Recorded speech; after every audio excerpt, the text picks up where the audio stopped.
Day one of workouts at the 2026 NFL Combine are in the books, and this linebacker class looks elite. Let's get to it.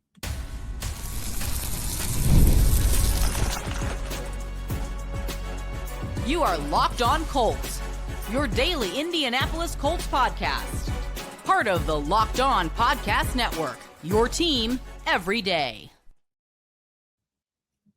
Welcome to Locked On Colts, part of the Locked On Podcast Network, now the #1 sports podcast network around. Today's episode is brought to you by FanDuel. Use your profit boost on an NBA future and get entered for your chance to win a trip to the NBA Finals. Play your game with FanDuel, the official sports betting partner of the NBA. Hello, everyone. My name is Zach Hicks, your resident boots on the ground for horseshoehuddle.com. I'm joined by Jake Arthur, the typical boots on the ground for Round Table Sports. We are here locked in a very heated box recording our podcast today at the Convention Center in Indianapolis, going through day 4 of the NFL Combine, but we're going to be breaking down day 1 of the workouts that happened last night. Linebackers and defensive linemen were incredible. They were flying, and this linebacker class in particular, Jake, looks just amazing, especially when the Colts need a couple linebackers. Yeah. So we're going to kick off our show talking about that. Then we're going to dive into some of these corners and tight ends set to work out either as we're recording, but also later tonight. So we're going to talk all about those players and everything that we're expecting to see from them. There was already an Indiana corner that is turning some heads with one of his jumps. And then we're going to dive into a couple of the players that we talked to this morning. Jake and I were able to sit in on a couple Indiana receiver conversations and a few other wide receivers around here. And Jake even talked to a quarterback, which is crazy. Cool. 2 quarterbacks. So we'll talk about those guys a little bit as well. But to kick this off, Jake, linebackers and defensive linemen, it's hard to know where to start with these guys because especially linebackers, it felt like every single guy was jumping out of the room and was running a crazy 40. But let's start with a couple of your boys here, Jake Golday and Kyle Lewis, 2 guys who needed to test well, especially Kyle Lewis being a smaller player. Yeah. And he was able to put up a really great day. 6 foot, 220, 31 1/4 inch arms, a 4.53, 39.5 inch vertical, and a 10.9 broad jump. So as a Kyle Lewis fan, Jake, that's everything you wanted to see from your player. Yeah, without question. I mean, those are really good explosive jumps. I'll be honest, I was hoping for a little bit faster of a run. Like, you can't be picky with 4.53. But when we have forecasted you're like replacing Nick Cross perhaps in the Colts defense, it's like, I'd really love that to be, in the 4s or so, but that's just me being picky. I'm trying to poke holes in a guy that I absolutely love in this draft. But no, Kyle Lewis, I mean, his field workout was great. He moved really fluidly. We weren't surprised by anything with the measurements. We knew he was a bit undersized. That's no big deal. But he went out and checked yet another box with his scores. Golday, of course, great, terrific measurements, kind of oddly short arms for a guy with, 6'4", 240, but to have just under, sub 32-inch arms, a little, not quite T-Rex-ish, but you would hope for a little more length. It's not bad. It's around like the 50th percentile. It's not too bad. It's fine. It's normal, whatever. But yeah, 4.62 for him, explosive jumps as well, 39-inch vertical over a 10-foot broad. So I'm into it so far. The guys we're hoping to really perform have done so. But honestly, great news for the Colts is that there's another guy who's been mentioned slipping 3rd round, 4th round. I don't think so anymore, man. Like, his athletic testing has got him locked in. Yeah, Jacob Rodriguez won every single award that you could win as a defender in college football last year.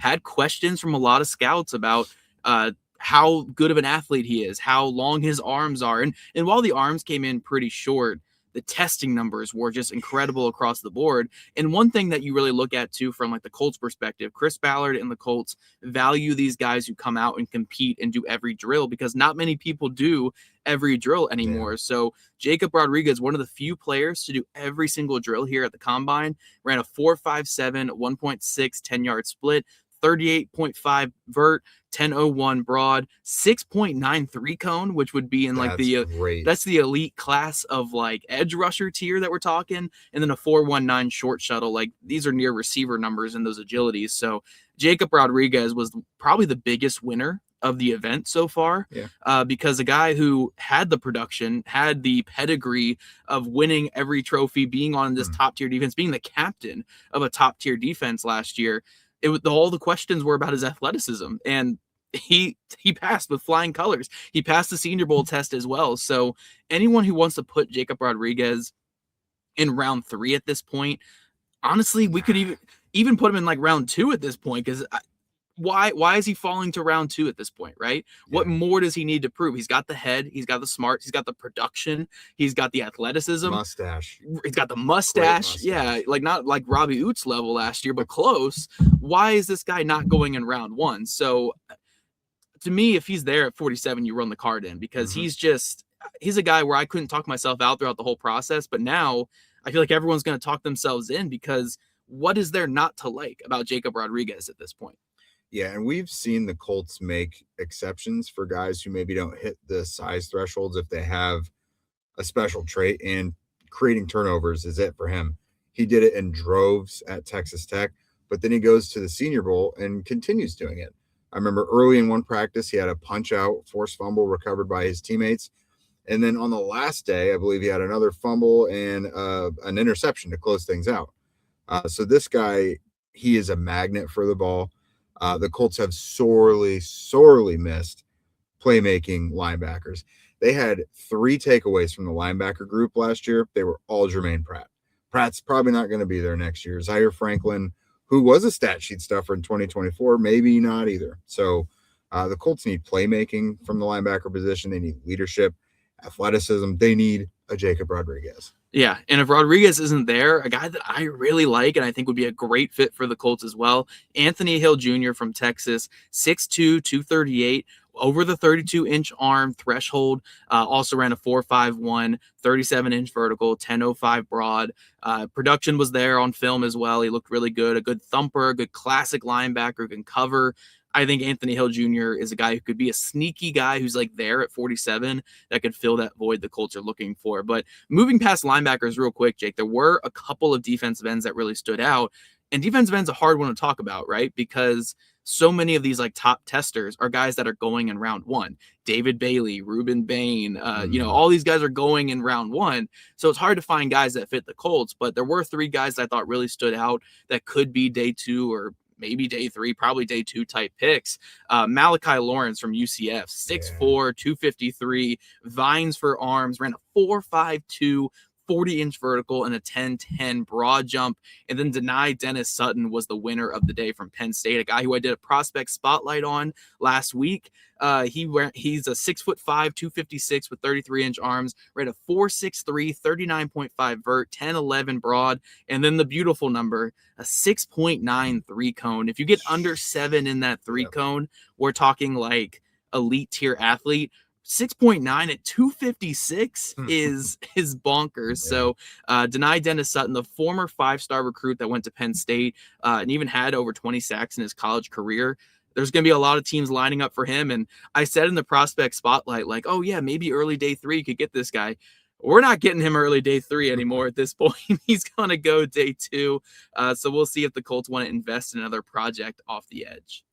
Yeah, no, I mean, I think I joked when we were watching last night. I was like, I didn't love what he looked like in the coverage drills. A bit of a silly goose vibe there from what I saw, but the rest of the field workout was awesome.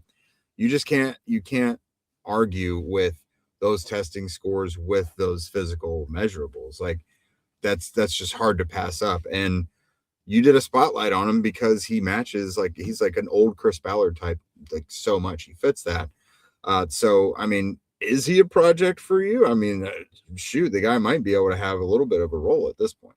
Yeah. One more player to mention, too, just because he played at Wisconsin. Mason Rager was really great at the Shrine Bowl. Had, I think, 2.5 sacks in the Shrine Bowl game. 6'5", 251, 32-inch arms. Ran a 4.78, which isn't super impressive, but a really good 1.61, 10-yard split. 40-inch vertical, 10.5 broad. Has the explosives. has the length, has the size, and has the Wisconsin. We know Chris Ballard is going to be a fan, so keep an eye on him. He might be like a day 3 pick, but he's a guy who I think the Colts could be interested in. But coming up, guys, we're going to continue this combine coverage, and we're going to discuss a couple corners, safeties, and tight ends that we are watching here on Friday afternoon and evening, and guys that we're watching not only, again, for them being able to jump out the gym or do some great numbers, but also for guys that need to hit baseline numbers to still be high picks. You ever wanted to experience the NBA Finals live and in person? FanDuel is giving you the chance to turn that dream into a reality with their NBA sweepstakes. Here's how it works. You're going to use your profit boost on any NBA future, and you'll automatically be entered for a shot to win an NBA Finals trip for 2. That's right, flight, tickets, the whole experience. If you're already looking at the board and you're thinking about which team can make a deep run, it's the perfect time to lock this in. We love the futures this time of year, whether it's picking a team to make a championship run, get through that conference final, whatever. It just adds another layer of excitement knowing you kind of have a dog in the race. And now not only can you pick cash, but it could also send you to the finals. Just visit FanDuel.com to get started. Use your profit boost on an NBA future and get entered for your chance to win a trip to the NBA Finals. Play your game with FanDuel, the official sports betting partner of the NBA. All right, welcome back, everydayers. Thank you for making Locked On Colts your first listen of the day and Locked On, the #1 sports podcast network out there in the Milky Way galaxy. It has been proven. Please do not try to refute me on that. But a reminder, if you're not already part of the Everydayer Club, please do so, especially right now with the combine going and like Anthony Richardson rumors going. Our Discord server over there has been hopping. So if you're part of the Everydayer Club, you're going to get our audio ad-free and you're going to get an invite to that Discord server. Just go to lockedoncolts.supercast.com to join. You can gift a subscription. The link's also going to be in our show notes here. So just, when you're done here, go click there, join the group, join the party after this, because the party doesn't end when we're done recording. We all just move it all over there to the Discord server. All right, Zach, so let's talk about some of these DBs that maybe not super high on the Colts priority list, at least not corner, but some of these guys are going to ball out. Some of them already have started to as of the beginning of this conversation we're having. But safety, though, that's a position we really want to see some of these guys shine, because the Colts are willing to throw 3 safeties out there. So, you maybe lose Nick Cross, you were going to have a need anyway. So, that's a position we all need to be paying attention to. Yeah, as of this recording right now, some of the corners have done their jumps and are starting to do some of their 40-yard dashes. So we don't want to come on here and predict a guy running a 4.3 and pretend. I bet you D'Angelo Ponz goes 40 plus. Yeah, D'Angelo Ponz 43-inch vert. That I'm locking that in. That has already happened from when we are talking. But as we are speaking, the safeties are starting to do some of their explosives. And guys that we're really watching are obviously Emmanuel McNeil-Warren from Toledo. We expect him to test out of this world. And honestly, when you have that expectation as a player like that, it's almost like anything you do here is going to be a knock on you, right? Yeah. Because if you don't test like Nick Emenwari or to a degree like that, then it's like, oh, well, that was the big selling point in your game. So you need him to hit those numbers if he's going to get out there and do all the tests. So I'm excited to see what he's able to put up, because I think he's capable of putting up some really good numbers. A guy that you really like out of LSU, AJ Halsey, a player who came in bigger than Kyle Lewis, right? Weighs more than Kyle Lewis, but played a lot of free safety at LSU. So how is he able to move? Does the film match what he's able to do this week? I think that's going to be a big question. And then Kamari Ramsey as well from USC, or as Jake likes to call him, Malachi Ramsey. Malachi? Those are the same first name. Kamari Ramsey, wrong in the notes here, but Kamari Ramsey, I think there are some questions a little bit with his athleticism. I think he turns his hips well, and I think if he were to do agilities, I think that he would do really well.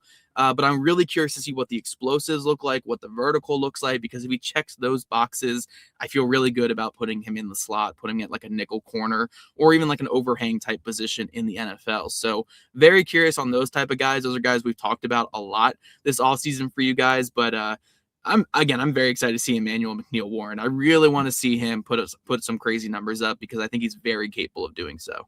Yeah, without a doubt, I'm right there with you, because we were kind of chatting with our group earlier today. I said Emmanuel McNeil-Warren, my kind of like hot take is that he's not necessarily going to be that second safety off the board. You get Dylan Thieneman in there, and suddenly how many safeties are teams really running up to get?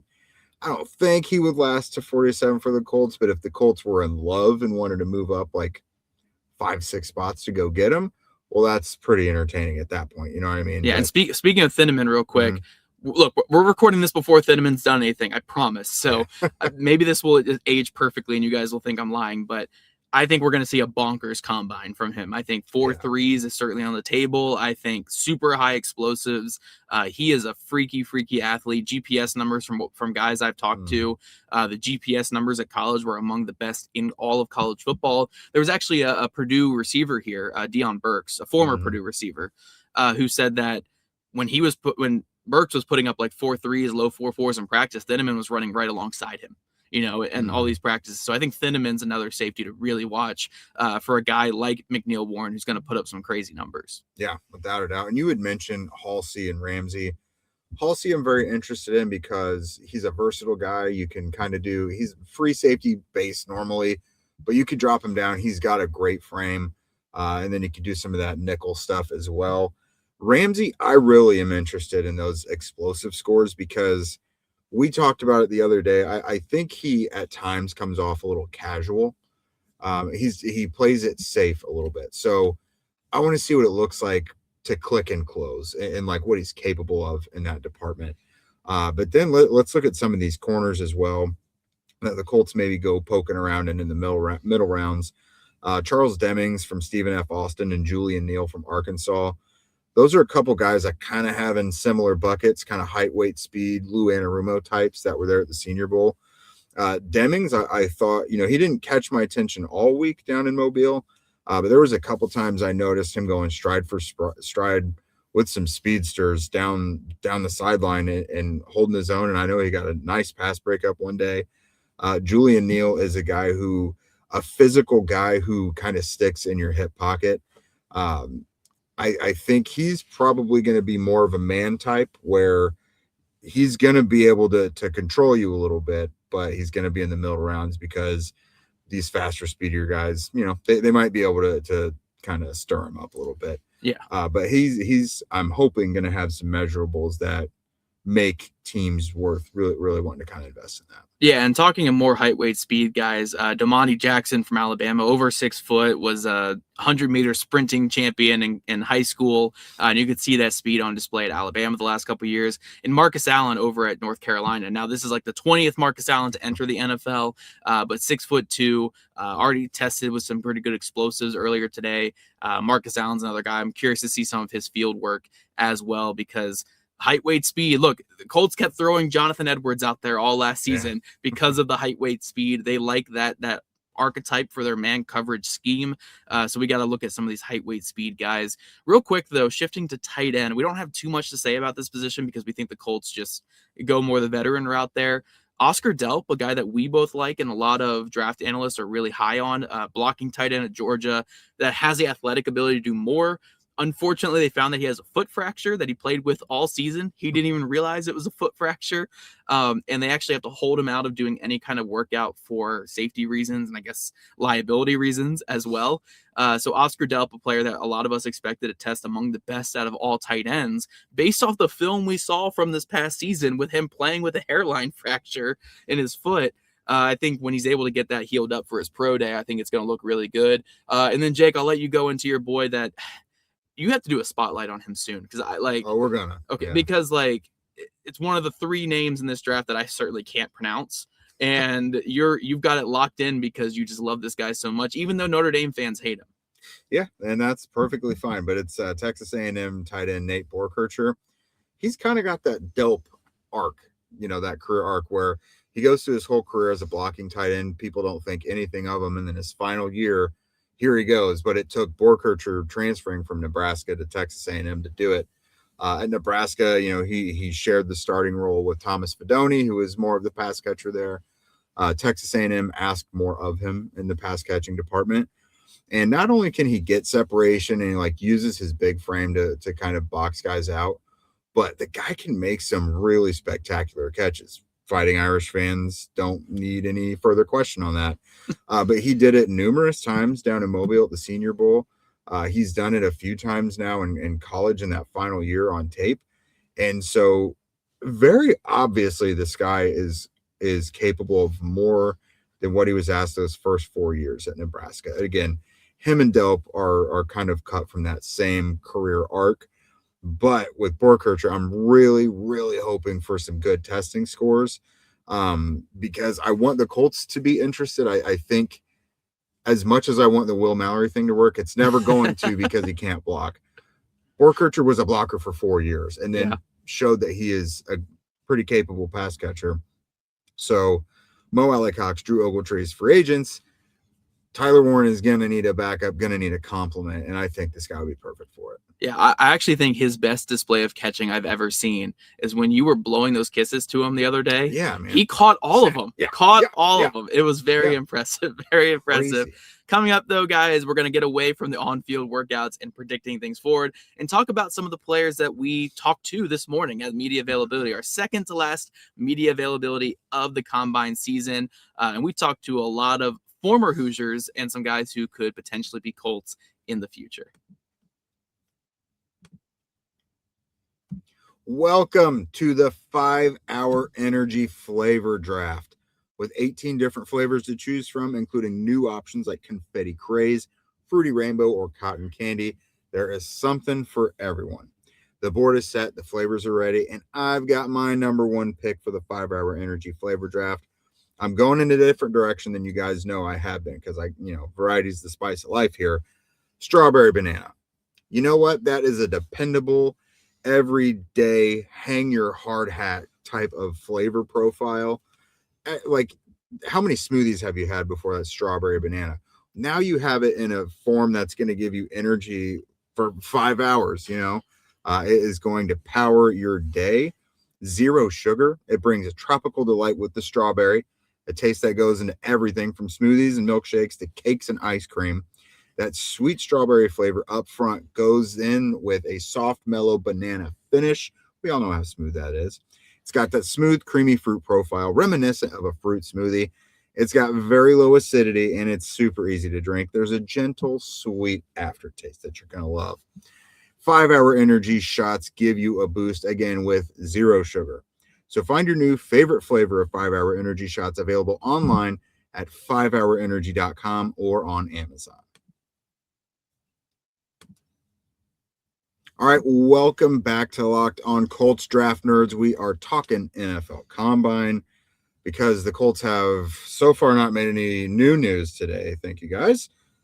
So we're talking, again, the Combine. We've already seen some testing going on. There's some going on right now with some defensive backs. But we're going to shift focus to the guys who are going to be working out tomorrow. We're looking at guys that we spoke with for media availability today. I had the gall to talk to a couple quarterbacks because they were there. But there was a lot of wide receivers out there today that we were talking with as well. Zach, let me kick it to you first again with the lesser known guys. You had a couple headliners, I will say, today. You didn't go off the beaten path too bad with your draft crushes today. But who did you talk to who really stood out? Yeah, no, I talked to a couple guys that I think are fairly notable prospects, at least like top 100 or fringe top 100 type players. To kick it off today, I talked to DeJon Stribling from Ole Miss, very sturdy wide receiver, very good blocker, has the speed to turn the corner and get vertical. I think it was against earlier in the year, I think against like Florida or someone, he took a screen to the house, or I think it was Georgia's defense actually took a screen to the house for a big time gain. That's just kind of what he brings to the game. But he was a really fun way to start the day because a very military kid, very well-spoken, serious, and approachable player as well. So he's someone where I think coaches are going to just fall in love with in the room, where it's like, okay, this guy is a pro's pro already. And again, the film is really good to watch. And like, I think this is a guy who can be a 10+ year pro because he does a lot of the little things well, from blocking to physicality to catching underneath and also being able to get vertical with his speed. So DeJon Stribling is one of my like favorite middle tier type players in this class at wide receiver. And another guy I really like is Reggie Virgil from Texas Tech. complete opposite personality. I don't even mean that in like a negative way, where Stribling is like this, like talks like a 40-year-old man who's been in the military and very like reserved and just ready to be like an adult. Reggie Virgil is like a kid in a candy store, right? He felt just happy to be there, really pumped and excited. But even when I was able to get a lot of questions in about, certain aspects of his game, how he stacks players vertically down the field, how he wins at press man coverage, transferring to a school like Texas Tech that just brought in all these other very good players from where he was. He was very like just having a good time and answering all those questions and gave me some really enlightening answers, giving a lot of credit to his coaches there at Texas Tech as well.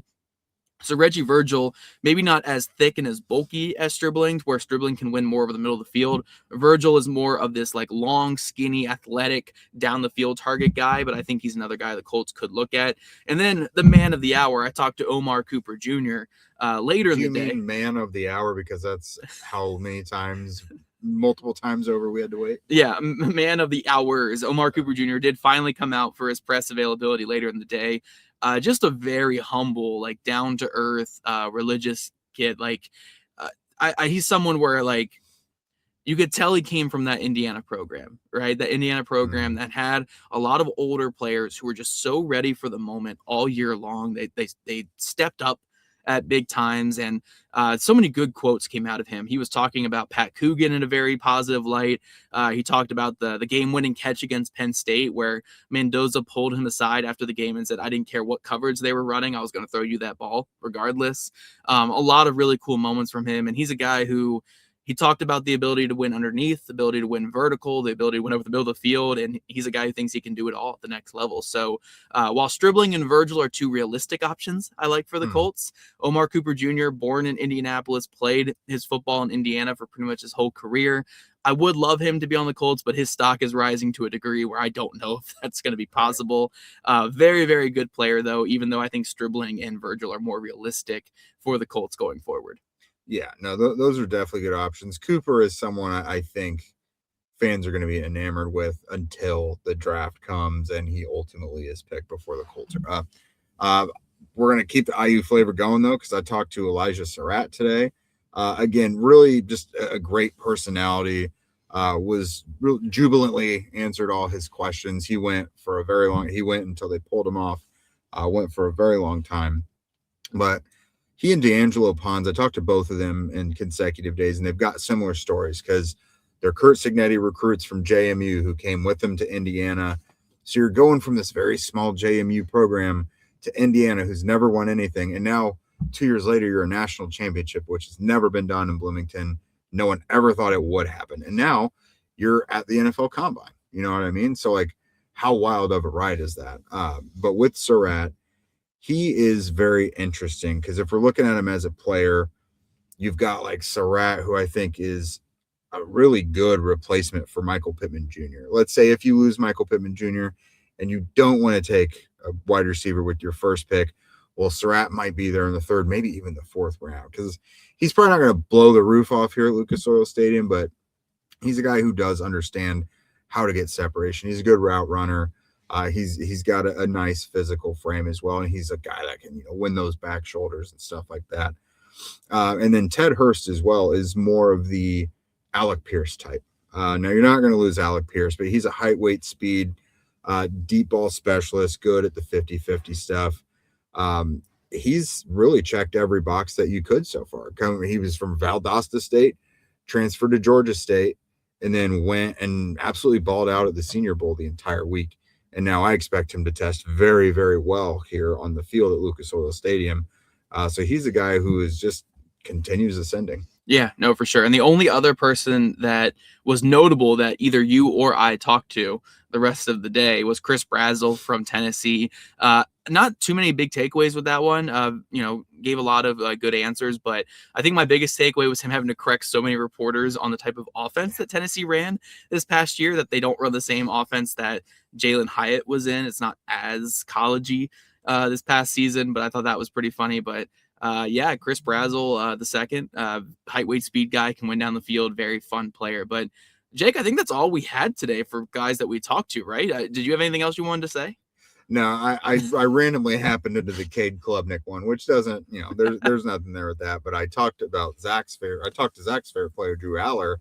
I talked to him briefly just to talk quickly about Tyler Warren, because of course we had all year to talk to Tyler Warren, and he's just never going to talk about himself. We're never going to get anything revealing from him. So I wanted to talk to his former quarterback, and he was really good. It was funny because apparently Tyler Warren is a very good performer when it comes to doing Usher's "Yeah," which was everyone's best song back in, when I was in middle school. Every white boy's good at singing that song. Of course, but he has a dance to it as well. Every white boy's got a dance to it. Has a dance to anything, I thought was shocking. But no, Aller was just telling me about how valuable Warren is as a player. Really gave me like Quentin Nelson vibes of the freelancing he's able to do because of how smart he is.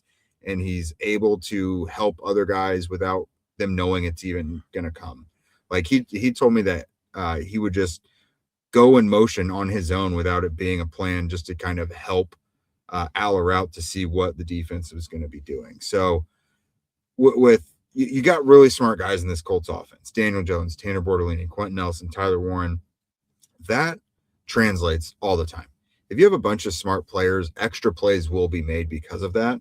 And so that made me more excited to see Tyler Warren in here too. Yeah. Even if you don't like that it was Drew Aller, we're not shooting the messenger on this one. We are giving the messenger a hug today. Yeah. Speaking of quarterbacks, Cade Klubnik literally just walked right by us as we were talking there. So I'm glad I withstood saying anything negative. It's not like he could hear us. We're in a soundproof box, but you never know what could leak out of here. But that's all we have for today, guys. Thanks again for tuning in to Locked On Colts. We'll be back yet again tomorrow. So make sure you subscribe to our show so you get all the latest episodes. And if you don't already, make sure you follow at Locked On Colts, at Jake Arthur NFL, and at Zach Hicks 2, all on socials. And if you never miss an episode, then remember, the Everydayer Club is built for you. Get Locked On Colts audio ad-free, plus members only Discord access and much more. Head to lockedoncolts.supercast.com to join the club or follow the link in our show notes. And we will be back tomorrow. I know it's Saturday, but we will have a Saturday show breaking down all the events of the NFL Combine. So tune into that tomorrow